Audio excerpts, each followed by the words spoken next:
Tahukah kamu, Indonesia adalah salah satu dari 10 negara penghasil sampah terbesar di dunia. Dilansir dari databox.katadata.co.id, pada tahun 2020, Indonesia berada di peringkat kelima negara penyumbang sampah terbesar di dunia. Hal ini tercatat dalam laporan Bank Dunia yang bertajuk The Atlas of Sustainable Development Goals 2023.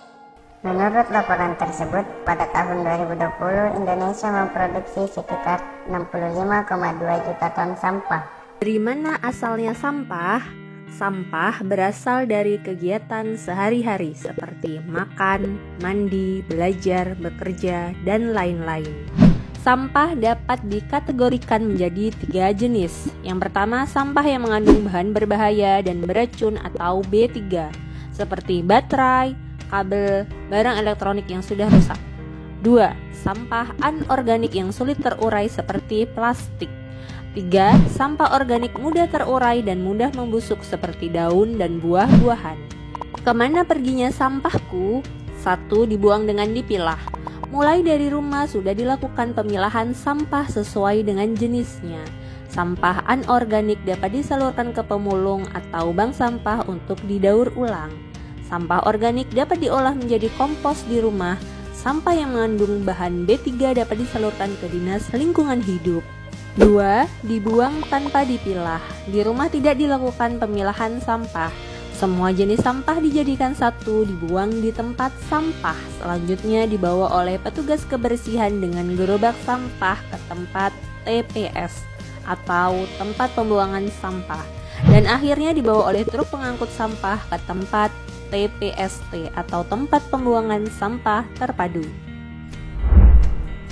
3. Dibuang sembarangan. Dibuang ke sungai. Membuang sampah ke sungai dapat mengotori sungai dan menghambat aliran sungai. Sungai yang kotor dapat mencemari lingkungan dan aliran sungai yang terhambat dapat menyebabkan banjir ketika musim hujan tiba. Dibakar. Membakar sampah bukanlah solusi yang tepat untuk menghilangkan sampah. Membakar sampah menghasilkan asap yang mencemari lingkungan dan mengganggu kesehatan. Membakar sampah telah dilarang dalam Undang-Undang Persampahan Nomor 18 Tahun 2008. Cara pengelolaan sampah dengan 3 cara: cegah, pilah, olah. Cegah ialah kunci karena cegah merupakan momen penting untuk agar momen pilah dan olah tidak melelahkan. Contoh cegah dengan membawa kantong belanja sendiri, membawa tempat makan dan minum sendiri ketika bepergian. Pilah. Pilah adalah memilih sampah sesuai dengan jenisnya. Kategori sampah, pilah dapat dilakukan di rumah dengan memilih sampah sesuai jenisnya. Pemilihan sampah akan memudahkan pengelolaan sampah dan membantu pekerjaan petugas kebersihan. Olah. Olah adalah mengolah sampah menjadi bahan yang bernilai ekonomis.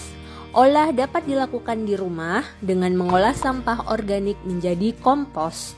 Pengolahan sampah di rumah dapat mengurangi banyaknya sampah di TPA.